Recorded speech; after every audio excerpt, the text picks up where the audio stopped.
As the Resolution anchors off Tanna, a single cannon shot turns fear into laughter and reveals how fragile first contact can be.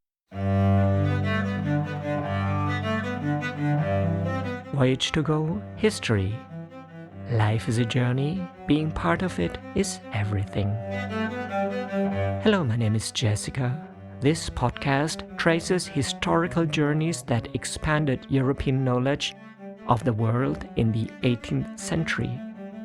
It follows the second voyage of Captain James Cook, accompanied by the German naturalist Georg Forster, who joined the expedition at just 17 years of age. At this point of the journey, the Resolution is off the coast of the island of Tanna, Vanuatu.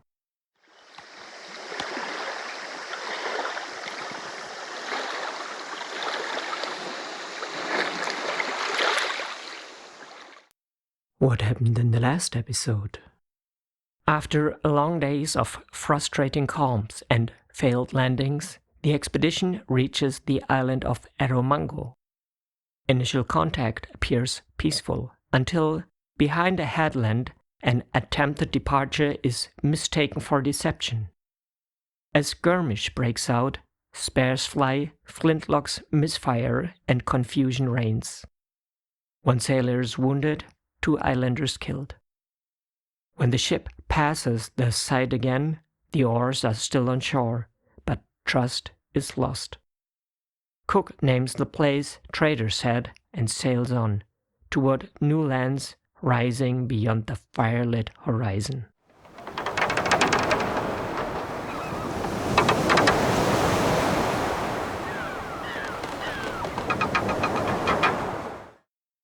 Friday, August 5th, island of Tanna, Vanuatu. As soon as the ship dropped anchor, they were pleased to see the islanders approaching in their canoes from all parts of the bay, paddling in a wide circle around the vessel at some distance. All were armed with spears, clubs, bows, and arrows, but seemed unsure whether to regard the strangers as friends or foes. Eventually, one man dared to come closer and handed a yam root or a coconut up to the deck, for which he received a gift in return. Before long, there were 17 canoes. Some held 22 men, others 10, 7, 5, or just 2. In total, more than 200 islanders had gathered around the ship. From time to time, they called out individual words, as if asking something. When the crew responded in Tahitian or Malacalese, the islanders repeated the words without understanding them. Gradually, the tension caused by the foreigners' presence began to ease, and the islanders approached the ship more freely. At the stern, the crew lowered a piece of salted meat in a small net into the water, their usual method of desalting it. An old islander began fiddling with the net and might have untied it if he hadn't been firmly warned. In response, another man threatened with his spear, and a third drew an arrow and took aim at various people on deck. Captain Cook considered this the right moment to fire a cannon, to give the islanders a sense of their superiority and to prevent any hostility from escalating. He signaled to them to keep their distance for their own safety. Georg feared that the islanders might misunderstand the commanding gesture or simply ignore it. But to his surprise, they all immediately gathered at the stern of the ship. The cannons were fired toward the shore, and at that very moment all 200 men leapt into the sea at once from their canoes. Only one remained in place, a well-built young man with an open, friendly face. He smiled scornfully at the fear of his companions. But the fright quickly passed. When they realized the loud bang had no harmful consequences, they scrambled back into their canoes, spoke loudly to one another, and seemed to laugh at their own fear. Still, they kept their distance, without showing the slightest sign of hostility. Captain Cook was dissatisfied with the ship's position and wanted it moved farther into the bay. He therefore sent ahead a well-manned boat, which was not hindered by the islanders. Their attention remained entirely fixed on the buoy of the first anchor, which they examined with curiosity. Eventually, an old, bald man could no longer resist temptation. He paddled over in his canoe and tried to pull it away. First he tugged at the rope. When that failed, he tried to unfasten the buoy. Cook signaled for him to stop, but the old man ignored him. The captain fired a round of shot at him. Feeling hurt, the man immediately let go of the buoy. But as soon as the pain faded, he returned and tried again. A musket ball was then fired into the water right beside him. Again, he let go of the buoy, then paddled over to the ship and handed up a coconut as a gift. It seemed like a gesture of friendship, perhaps precisely because of the show of power. Meanwhile, the boat had dropped the second anchor, and the ship was being pulled into the harbor. But another islander now also tried to seize the second buoy. At first hesitantly, then with growing determination, he began pulling it toward his canoe. A musketoon was fired so that the shot struck the water just beside him, skipped once, and landed on the beach. This unexpected turn caused all the assembled islanders to scatter, but the man himself remained unfazed and returned to the buoy. Only after a second musketoon was fired, followed by a swivel gun, and finally a cannon, did he and the others retreat, without anyone having been harmed. A musketoon was a short-barreled firearm used from the 17th through the early 19th century, and it played a distinctive role in maritime life. Structurally, it resembled a musket, but had a shorter, often slightly flared barrel, which made it easier to handle in cramped or unstable environments, such as the deck of a sailing ship or the confined space of a longboat. At sea, the musketoon served as a practical close-range weapon. Its short barrel reduced accuracy over distance, but this was not a disadvantage in the situations where sailors typically used it: boarding actions, repelling attackers at the rail, defending landing parties, or protecting the ship's boats during shore operations. The musketoon could fire a single ball, but it was especially effective with buckshot or small, multiple projectiles that spread out upon discharge. This made it act almost like a shotgun, ideal for sweeping a wide area in close combat. On naval and exploration vessels, including those of the 18th century, musketoon-armed sailors formed part of the ship's security force during encounters with unknown coastal communities, during skirmishes, or when a show of force was needed to maintain order. Because it was shorter and lighter than a standard musket, it could be brought to bear quickly, even in rough seas, and it posed less risk of accidentally striking rigging or spars overhead. In essence, the musketoon was a seafaring hybrid, compact enough for shipboard conditions, powerful enough for close defense, and versatile enough to be carried on landings and boat expeditions. Its presence aboard European vessels helped bridge the gap between naval artillery and personal firearms in the unpredictable situations of maritime exploration. After this brief disturbance, they brought the ship to the designated spot. While pulling it in, it ran aground a few times because it came too close to the shore on one side. Luckily, the water was calm and the ground soft, so it was freed without damage. Once that was taken care of, they sat down for a peaceful meal, and then set off for land in 3 well-filled boats, including all the sea soldiers. It looked like a calm landing, as only a few locals were on the coast.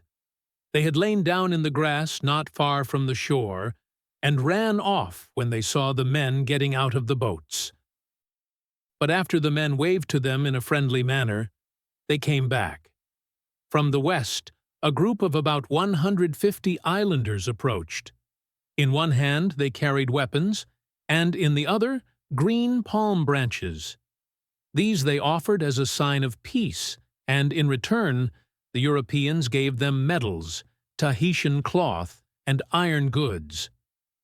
In exchange for these, they also received a few coconuts, although only after the locals understood, with some delay, that the men were asking for the fruit from the palms. Then they asked the assembled crowd to sit down, which some of them did. After that, they drew a line in the sand to make it clear that it should not be crossed, which the locals also accepted. A nearby pond with fresh, tasty water gave them the chance to show that they had only come to fetch drinking water and some firewood. The islanders pointed to various wild trees and only asked that none of the countless coconut palms along the shore be cut down. To show them how they drew water and chopped wood, the men began doing it right in front of them. The locals watched calmly. Meanwhile, the soldiers stood in orderly formation. The islanders had such respect for them that they stepped back at the slightest movement. Only a few old men remained unimpressed. They asked the islanders to lay down their weapons, a request that may not have been entirely fair, but was nonetheless followed by most.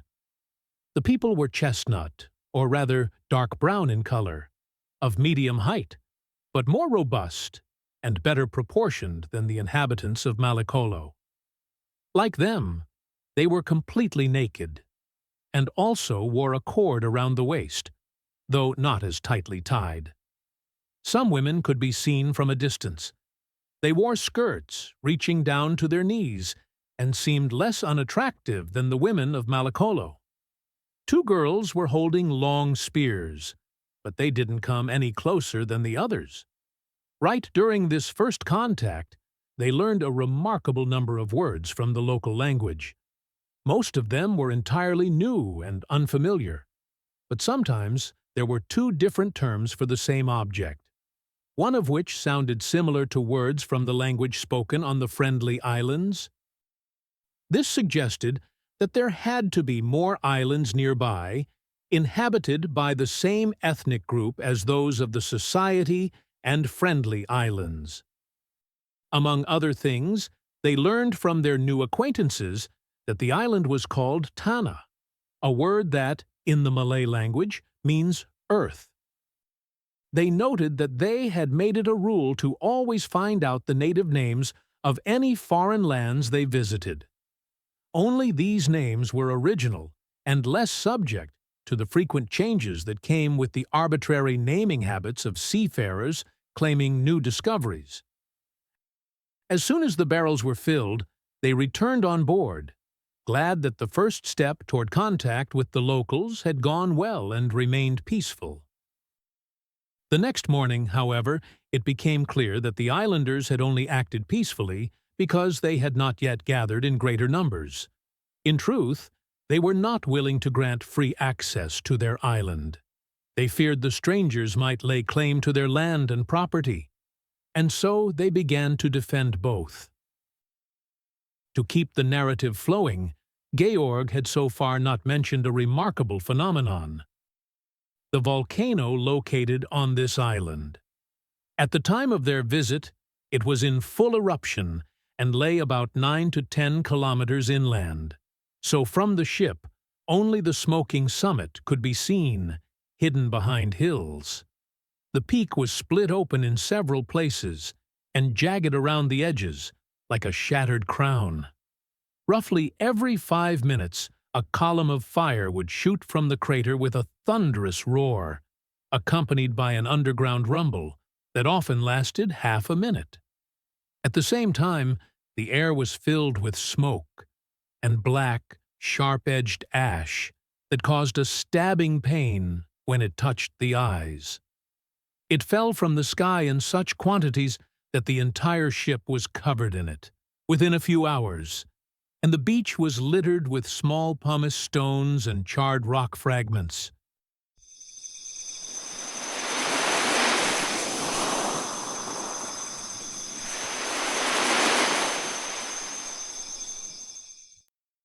On the morning of August 6th, they brought the ship into an even better position, closer to shore. As soon as it was light, the locals emerged from the forests and appeared to hold a council on the beach. To help understand the events that followed, Georg needed to describe the area around the harbor in more detail. To the east, south, and west, the land was shaped very differently. On the eastern side, the bay's shoreline formed a protruding point of land. The fairly wide beach was made of coral stones and shell sand, and was lined by a palm grove about 40 meters deep. Behind this, the terrain rose like a rampart, about 12 to 15 meters high. At the top, the rampart was flat and stretched across the point all the way to the open sea. There, it formed a 2-kilometer-wide area that extended for about 5 kilometers to the southern side of the harbor.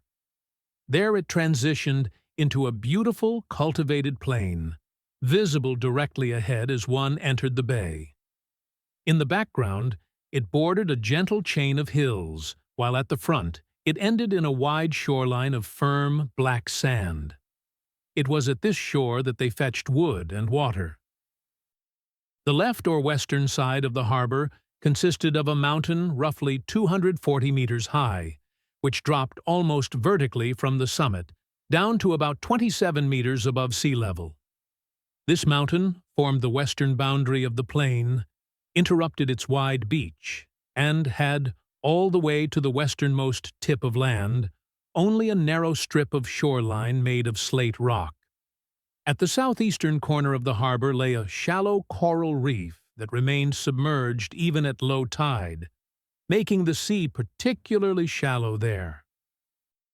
From time to time, the islanders pushed off their canoes one by one from the shore and brought 1 or 2 coconuts and bananas for trade.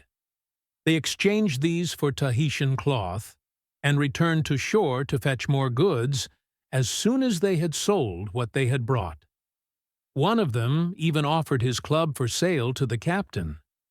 Cook showed him a piece of cloth, and the two came to an agreement. When the cloth was lowered down into the canoe on a string, the man immediately untied it, but made no move to hand over the club in return. Cook tried using gestures to remind him of the agreement.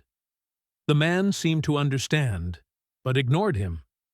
Cook then fired a load of shot into the man's face, upon which he and the 2 others in the canoe quickly rowed away. From the deck, several musket blasts were fired after them until, frightened, one ball had landed right next to their boat and bounced multiple times. They jumped into the sea and swam to shore. In the area where they came ashore, a large crowd quickly gathered, presumably to find out what had happened to their companions. A few minutes later, a small elderly man came alone to the ship in a canoe filled with sugar cane, coconuts, and yams. He had already tried to mediate peace between both sides the previous day, and his friendly, honest manner gave hope that he had come again with good intentions. Confident of this, Cook gifted him a complete outfit made of fine red Tahitian cloth, which visibly delighted the old man. Like all his fellow islanders, who never moved about unarmed, he had 2 large clubs with him. Cook, who was in one of the boats, took them from him, threw them into the sea, and used gestures to tell him that all islanders should lay down their weapons. Without complaining about the loss, the honest old man rowed back to shore with the message and strolled around there for a while in his new clothes. Now, from all parts of the island, especially from the steep mountain on the western side of the harbor, a countless number of people began to gather on the beach. The bushes and forests of the plain were swarming with people, and not a single one was unarmed. In the meantime, They had positioned the ship broadside to the shore, so the cannons could cover the land. Then they prepared for a landing with the large and two smaller boats, all the sea soldiers, and a well-armed detachment of sailors. As soon as the islanders saw them approaching, they hurried out of the forest to the beach and formed two large groups on either side of the freshwater spring.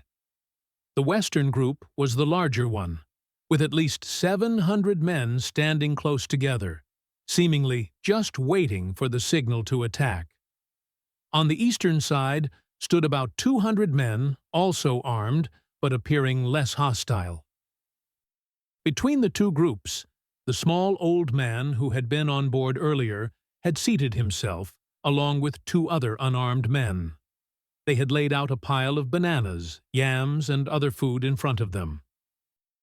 When they were still about 20 meters from shore, Cook called out to the islanders and used gestures to tell them to lay down their weapons and withdraw from the beach. But the islanders did not respond. Likely, they found it presumptuous and ridiculous that a handful of strangers would try to give them orders on their own land. It would have been unwise to land between the two groups, as this would have exposed them to an attack that could have cost many lives on both sides. To deter them in advance, Cook ordered a musket ball to be fired over their heads. The sudden crack startled the crowd into motion, but after the initial shock passed, almost all of them stood their ground again. One man came down to the shore, turned around, provocatively showed his backside, and slapped it with his hand, a common gesture of defiance in the South Seas. In response to this, Cook had another shot fired into the air. Aboard the ship, this was taken as the agreed signal, and at once the entire heavy artillery was unleashed. 5 4-pounder cannons, 2 half-pounder swivel guns, and 4 musketons. 4-pounder cannons were small naval guns named after the weight of the iron shot they fired.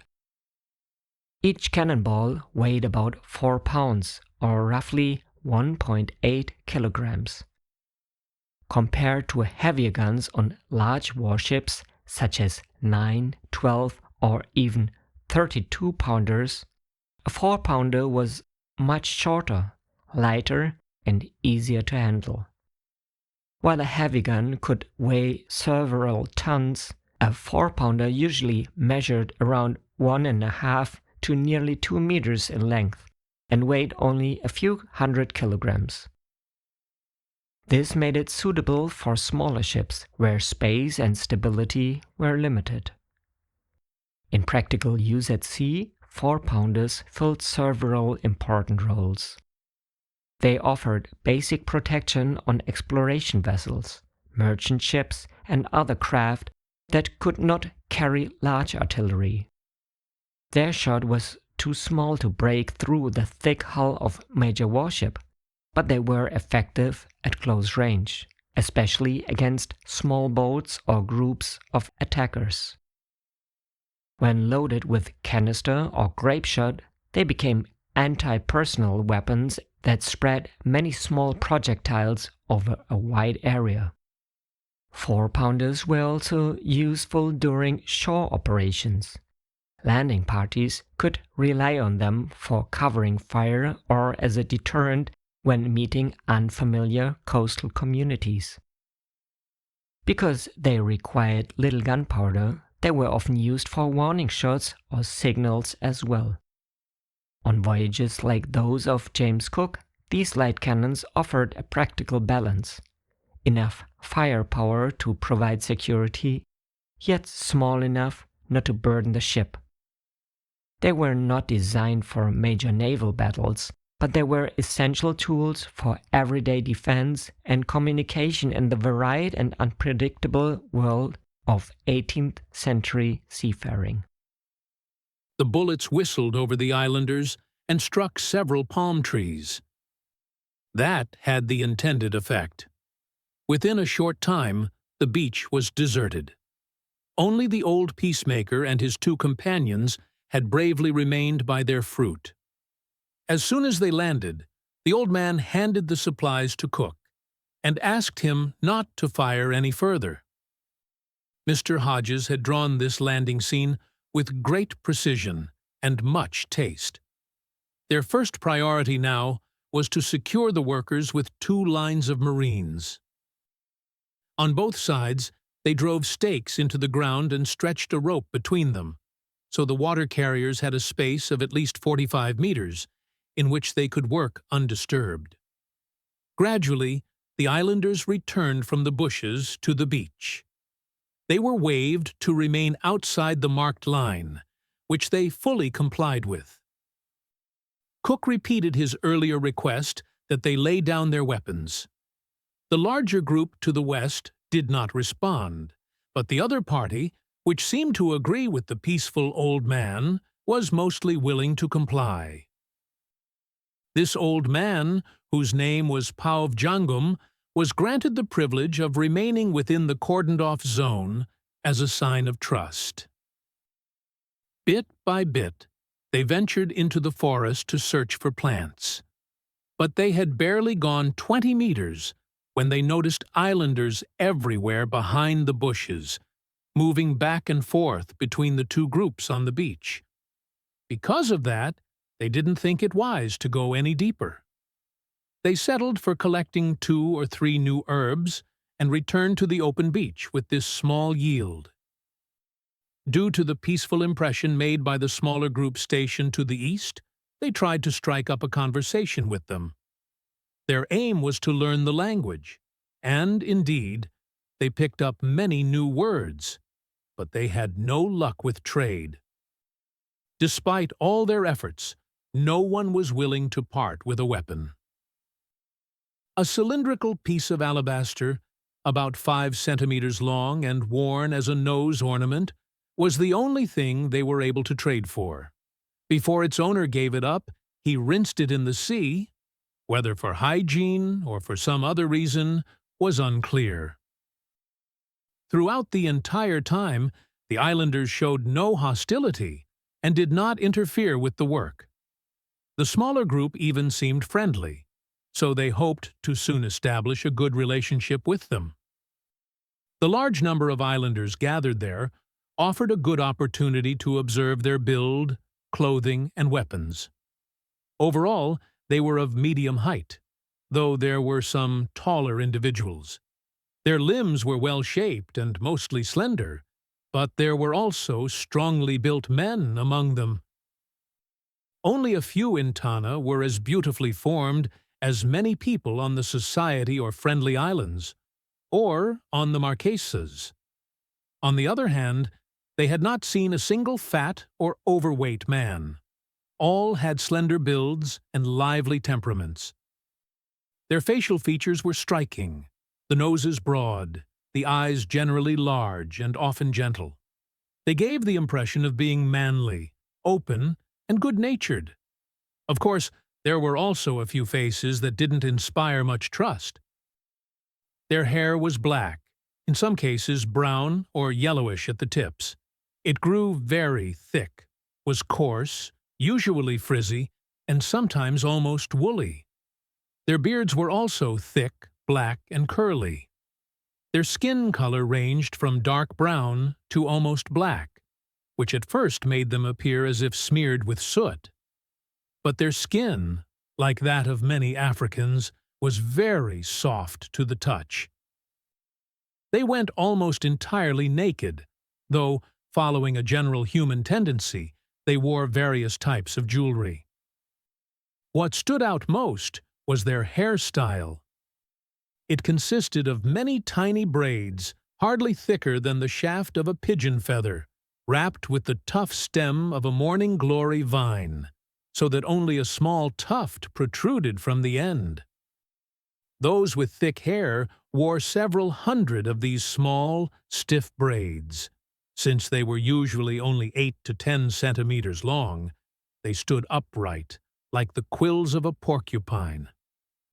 When the hair was slightly longer, between 13 and 23 centimeters, the braids hung straight down on both sides of the head, making the people look like river gods with dripping reed hair. Some, especially those with very woolly hair, either let it grow naturally or tied it up at the crown with a sturdy leaf. Almost all wore a thin tube or stick in their hair, about 23 centimeters long, to rid themselves from time to time of the many insects on their heads. Occasionally, they also stuck a small rod, adorned with rooster or owl feathers, into their hair. For headwear, some twisted a fresh banana leaf diagonally around the crown, or wore a woven mat as a cap, though neither was widely used. Most let their beards grow naturally, while some braided them into a single plait. Nearly all had their nasal cartilage pierced and wore a thin tube or a similarly shaped stone through it. Instead of earrings, they wore many rings made of tortoiseshell or white shells, either side by side or linked together in chains. These ornaments stretched the earlobes considerably, since each individual ring was about 1.3 centimeters wide and 2 centimeters thick. Around their necks, they sometimes wore a string with a shell or an elongated piece of green talc stone, similar to that worn by the New Zealanders, as a pendant on their chest. On their left upper arm, most wore a bracelet made from coconut shell, either intricately carved or smooth and polished. Often they added a green decorative plant to it, such as the herb of Evodia hortensis, Croton variegatum, Lycopodium phlegmaria, Vitex trifolia, or a species of orchid. Some wore a coarse cloth belt made from the inner bark of a tree, usually a dark cinnamon brown. Others wore only a thin string around the waist. Both used to pull the male member, wrapped in the leaves of a ginger-like plant, upwards and fasten it to the belt at navel height, similar to the practice on Malekolo. Even 6-year-old boys were required to wear this clothing, which suggests it had little to do with modesty, as among uncivilized peoples, little attention is given to such things in early childhood. To the Europeans, this form of clothing appeared rather grotesque. In every man of Tanna or Malekolo, they believed they saw an embodiment of that dreadful deity to whom the ancients dedicated their gardens. In antiquity, gardens were often dedicated to the god Priapus, a rustic deity of fertility, widely venerated in the Roman world and in parts of the Hellenistic East. He was regarded as the protector of gardens, fields, vineyards, orchards, or also male virility. Priapus was typically depicted as a small, bearded figure with an exaggeratedly large, erect phallus. This striking feature was no artistic accident, but the core symbol of his power. The oversized member represented fertility, growth, and abundance, while at the same time serving as an apotropaic sign, a charm meant to ward off envy, theft, and harmful influences. Among the other forms of adornment worn by these people were face paint and scarified skin patterns. The paint was applied only to the face and consisted of either red ochre, white lime, or a black, pencil-like shiny pigment. They mixed the colors with coconut oil and applied them in diagonal stripes, about 5 to 8 centimeters wide. White paint was rarely used, while red and black were much more common. Often, one half of the face was entirely covered with one of these two colors. The scarification was mostly done on the upper arm and the abdomen and served as a substitute for tattooing, which was common among the inhabitants of New Zealand, Easter Island, the Society Islands, the Friendly Islands, and the Marquesas, peoples with generally lighter skin. The people of Tanna used a bamboo tube, or a sharp shell, for this. With such tools, they cut fairly deep patterns into the skin and then applied a special herb, that caused the wounds to heal in raised scars. These scars, which they valued highly, represented flowers or other striking figures. The technique of tattooing by puncturing the skin with a pointed instrument and injecting dye, such as practiced in Tahiti, seemed to be unknown to them. Georg had only ever seen one man who had a Tahitian-style motif tattooed on his chest.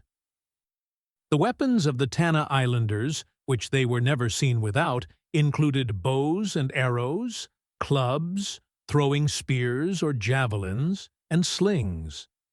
The younger men handled bows and slings with particular skill, while the older ones were more adept with spears and war clubs. The bows were made of strong elastic casuarina wood, carefully smoothed and likely oiled regularly to keep them shiny and flexible. The arrows were about 1.20 meters long, made from reed shafts. Their tips were crafted from the same dark wood used by the people of Malekolo, though the shape differed: triangular, usually more than 30 centimeters long, and notched or barbed on 2 or even all 3 sides. For bird hunting and fishing, they used arrows with 3 prongs. The slings were made of coconut fibers and slightly wider in the middle where the stone rested. They usually wore them wrapped around their arms or torsos, while the stones were carried separately in a large leaf. The third type of throwing weapon was the spear or javelin. These were generally heavy, gnarled sticks, ranging from 1.50 to 3 meters in length, ending in a triangular point about 15 to 20 centimeters long, each of the 3 edges featuring 10 or more notches. To throw them, they used a piece of braided bark cord, about 4 to 5 centimeters long, with a knot at one end and a loop at the other. They would put their index finger through the loop, hold the spear between thumb and finger, and wrap the knotted end of the cord once around the shaft. When thrown, the loop would remain on the finger, keeping the spear aligned until the force of the throw tore it free. Georg had seen several times how such a spear could pierce clean through a 10-centimeter thick post from a distance of 9 to 12 meters. The arrows were equally powerful. From 8 to 10 meters, they struck with full force. At longer distances, around 25 to 30 meters, there was little danger, as the archers never drew their bows to full strength for fear of breaking them. In addition to these projectile weapons, which the adults alternated between carrying, each man always had a club for close combat. There were 5 different kinds of clubs. The finest ones were made of casuarina wood, about 1.20 meters long, straight, and smoothly polished, with a knob at both ends. The top served as a rounded grip, and the bottom, used for striking, had several protruding spikes shaped like a star. The second type was about 1.80 meters long and made of gray, extremely hard wood, probably from the base of a tree trunk. On the lower part, there was always a prominent hump on one side that looked like a root knot.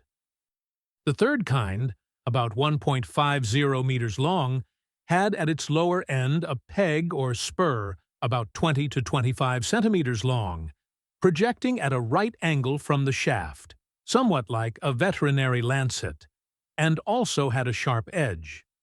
The fourth variety was very similar to the third, but had one of these pegs on each side, making a total of 4 outward-pointing spikes. The fifth and final type was made from a round piece of coral stone, about 45 centimeters long and 5 centimeters thick. It was used both for striking and as a throwing weapon. Very few women were seen that day, and they kept their distance. From what Georg could observe, they were all quite unattractive and shorter than the men. The young girls wore only a string around their hips, from which a small tuft of grass hung in front and back. The older women, by contrast, wore a short skirt made of leaves. Their earrings were made of multiple rings carved from tortoise shell, and their necklaces consisted of various types of shells. Some elderly women had a fresh banana leaf wrapped around their heads, while others wore a cap made of woven matting. But these were rare. Around midday, most of the islanders left the beach, likely due to the heat and mealtime. Georg and his companions returned to the ship as well, their water barrels now filled, for the same reasons. After lunch, around 3 o'clock, they went ashore again. No one was at the beach. Further to the east, about 30 islanders sat under the palm trees, paying them no attention. Georg's companions took the opportunity to venture about 200 meters into the forest, where they found several new plant species. The lower part of the gentle slope was partially uncultivated, and piqued their curiosity with its wild trees and low shrubs. However, they didn't stray far from the shore, since it was still unclear whether the locals could be fully trusted. During their botanical exploration, they encountered the old man Pao-vjangom. He brought Georg's father a young pig as a gift. In return, he received a long nail and a piece of Tahitian cloth. Together, they returned to the boats to deliver the pig. There, the sailors were casting a large net to fish. The islanders sitting further off seemed to notice this, and soon joined in. This time, unlike before, without carrying weapons. They engaged in friendly conversation as best as they could. The fishing was highly successful. In a short time, they caught about 150 kilograms of various tasty fish.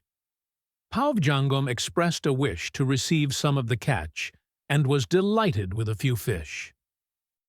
At sunset, they returned to the ship. The fresh provisions brought great joy on board, as everyone had long been craving a meal of fresh food. The volcano, which had still been occasionally audible early the previous morning, fell completely silent in the afternoon. During the night, it rained several times. By the next morning, the mountain had grown restless again. Each eruption offered them an impressive and beautiful spectacle. The smoke, rising in thick, curling clouds, shifted through the brightest shades of yellow, orange, scarlet, and purple, before turning into a reddish gray, and then a darker brown. With every eruption, the forested surroundings of the mountain were suddenly bathed in golden and purple light, illuminating the various groves of trees, brighter or softer depending on their distance. After breakfast, they went ashore again. The locals had gathered in large numbers, though not as many as the previous day. They let the visitors land undisturbed and even stepped aside voluntarily so they could reach the spot where they usually filled their water barrels. The captain still thought it wise to set up ropes as a safety barrier. The islanders, too, didn't seem entirely free of suspicion. Most were still unwilling to trade their weapons. Some, however, were less hesitant and exchanged both clubs and spears. As a token of thanks for the pig given the day before, Georg's father gave Pao-vjangom a hatchet and showed him how to use it. This impressed him so much that he immediately spread the news among his people. A high demand for axes soon followed. They were promised more in exchange for pigs, but none were brought.